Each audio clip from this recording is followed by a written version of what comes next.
Bismillah, assalamualaikum warahmatullahi wabarakatuh. Di sini saya Muhammad Rizky Ramadan, NIM 2388204007. Di sini saya akan mempresentasikan skripsi saya yang berjudul Kurangnya Praktik dalam Menjalani Kebiasaan Bahasa Arab dan Alokasi Waktu yang Kurang untuk Penyampaian Bahasa Arab.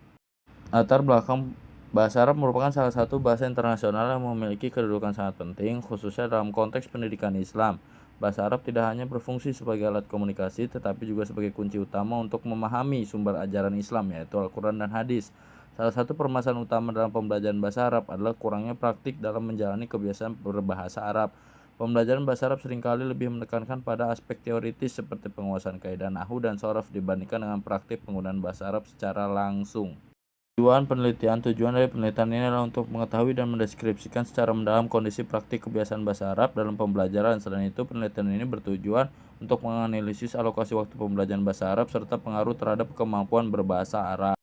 Deskripsi teori pembelajaran bahasa Arab merupakan suatu proses terencana yang bertujuan mengembangkan kemampuan peserta didik dalam memahami dan menggunakan bahasa Arab baik secara lisan maupun tulisan dalam konteks pendidikan. Pembelajaran bahasa Arab tidak hanya menekankan pada penguasaan kaidah kebiasaan seperti nahwu dan shorof, tetapi juga keterampilan berbahasa yang mencakup menyimak, istimak, berbicara kalam, membaca qiraah, dan menulis kitabah. Teori praktik. Praktik dalam pembelajaran bahasa merupakan aktivitas penggunaan bahasa secara langsung dan berkesinambungan. Praktik berbahasa dapat berupa latihan berbicara, dialog, percakapan sehari-hari, permainan bahasa, maupun kegiatan menulis dan membaca teks bahasa Arab. Pembiasaan berbahasa berfungsi untuk membangun kebiasaan linguistik sehingga bahasa tidak terasa lagi asing bagi peserta didik.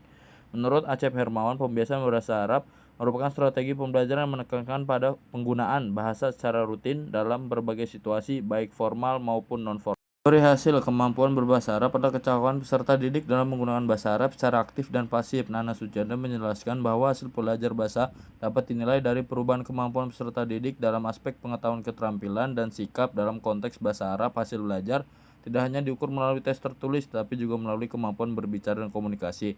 Kemampuan berbahasa Arab sangat dipengaruhi oleh intensitas praktik dan aktivitas waktu pembelajaran. Semakin sering peserta didik cukup waktu yang tersedia, maka semakin baik kemampuan peserta didik. Kerangka berpikir kedua faktor tersebut saling berkaitan dengan secara bersama-sama mengaruhi kemampuan berbahasa Arab peserta didik. Dengan demikian, semakin rendah praktik dan semakin terbatasnya waktu pembelajaran, maka semakin rendah pula kemampuan berbahasa Arab peserta didik. Sebaliknya, peningkatan praktik dan pengelolaan waktu yang efektif diharapkan dapat meningkatkan kualitas pembelajaran bahasa Arab.